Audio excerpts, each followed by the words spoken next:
On a essayé de vous faire deux simulations pour voir quelle était la sensibilité des finances départementales à la crise économique, à la crise sanitaire et économique. Alors pour cela, deux scénarios. Un scénario qu'on qualifiera d'un peu peut-être optimiste. Vous avez toutes les hypothèses retenues sur cette planche. Hypothèse centrale, hein. On a considéré que le produit des DMTO en 2020 allait baisser de 10%, ce qui était notre scénario central avec Mickaël il y a encore quelques jours. Mickaël en parlera tout à l'heure. On sera peut-être sur moins 10, moins 15% compte tenu du reconfinement, mais Mickaël l'expliquera juste après. Donc on est parti sur un scénario central de diminution des DMTO de 10% en 2020, mais en 2022, on considérait que les départements allaient retrouver leur niveau historique fort de DMTO, celui que vous avez constaté en 2019. Pour la CVAE, on a considéré que cette CVAE allait baisser en 2021 de 11,4%, mais que la reprise allait être là et très rapidement, puisque dans le rapport Cazeneuve, on a retenu les hypothèses du rapport Cazeneuve de juillet 2022, on a considéré qu'en 2022, la CVAE allait réaugmenter de 9%. Et puis sur le RSA, hein, je prends que les hypothèses fortes, sur le RSA, on a considéré, vous connaissez tous en ce moment une augmentation de vos dépenses de RSA. Aujourd'hui, les chiffres dont on entend parler, le chiffre de discussion entre notamment l'ADF et l'État part sur l'hypothèse d'une augmentation du RSA de 10% entre la situation d'avant-crise et la situation 2021, hein, 6,3 sur 2020, 4,8 sur 2021, mais on a considéré que le taux de croissance de la RSA n'allait pas aller au-delà. Et donc, qu'est-ce qu'on voit si on prend déjà ces hypothèses qui peuvent paraître un peu optimistes, hein, c'est-à-dire reprise économique assez rapide, eh bien on voit que malgré ça, vous avez ici l'épargne de gestion, on voit que l'épargne de gestion diminuerait fortement à horizon 2021, quasiment divisé par deux, ça se répercute automatiquement sur l'épargne nette. Et en termes de délai de désendettement, si les départements continuent d'investir 10 milliards, parce qu'on peut penser que plan de relance oblige, les départements ne vont pas réduire drastiquement leurs investissements. Pour financer 10 milliards d'euros de dépenses, bien, ils auraient recours à l'emprunt, retour du recours à l'emprunt pour financer l'investissement. Et donc, un délai de désendettement qui reviendrait aux alentours de 5 ans, c'est-à-dire celui que vous aviez connu dans des périodes un peu plus difficiles, 2014-2015. Donc, on voit que même dans un scénario qui se veut un peu optimiste, avec une reprise rapide de l'économie, on voit que malgré ça, il y aurait une érosion de vos marges d'épargne. Puis on a fait un scénario un peu moins optimiste et qui ne se veut pas non plus un scénario catastrophe. Je prends ce scénario-là. Ce scénario-là, il modifie que 3 paramètres. Le premier qui serait de dire les DMTO diminuent 15% en 2020, ce qui n'est pas du tout une hypothèse catastrophiste compte tenu du reconfinement, part sur une reprise économique plus longue. Et puis, si je reviens sur les DMTO, part sur l'idée où, d'ici 2022, vous retrouveriez votre niveau de DMTO, pas de 2019, mais plutôt celui de 2017-2018, avant l'envolée de 2019. Et qui n'est pas non plus là un scénario pessimiste, hein.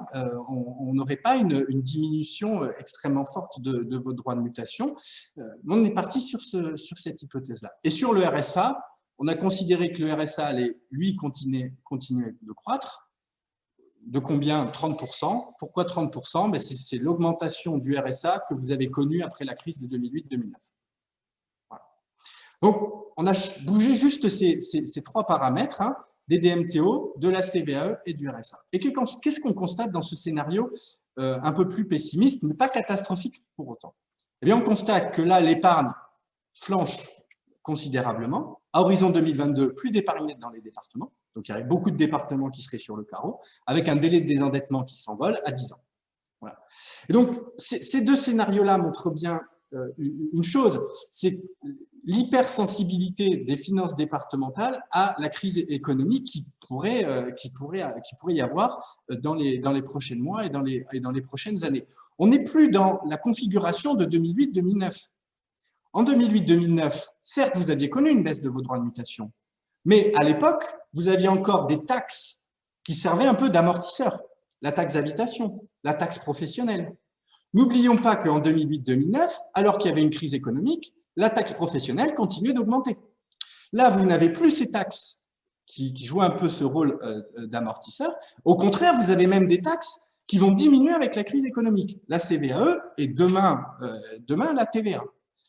D'autre part, en 2008-2009, vous aviez le levier fiscal.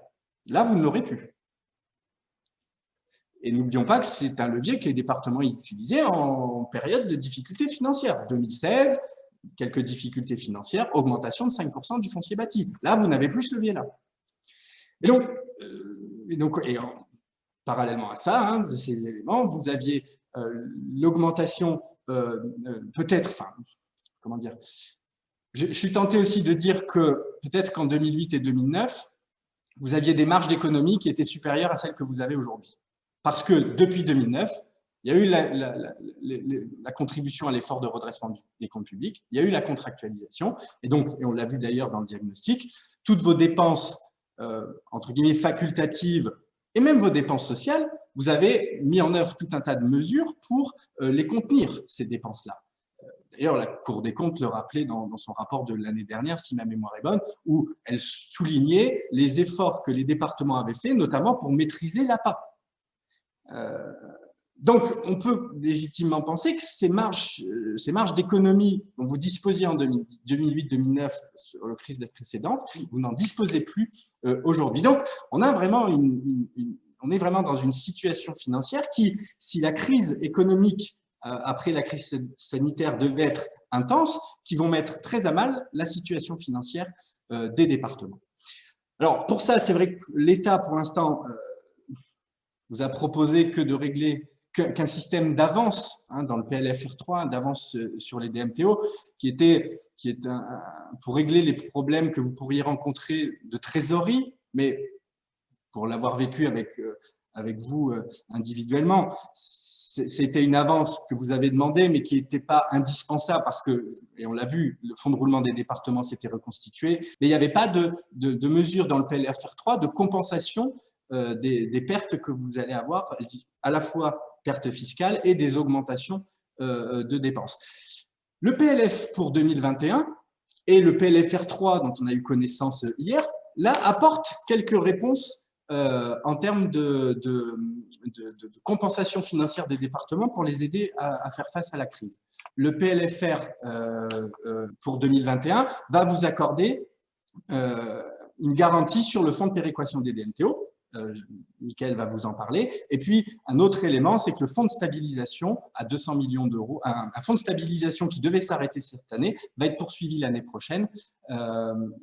Ça, c'est une mesure du PLFR 4, mais je laisse la parole à Mickaël pour vous décrire ces deux éléments importants du PLF pour 2020 et du PLFR 4.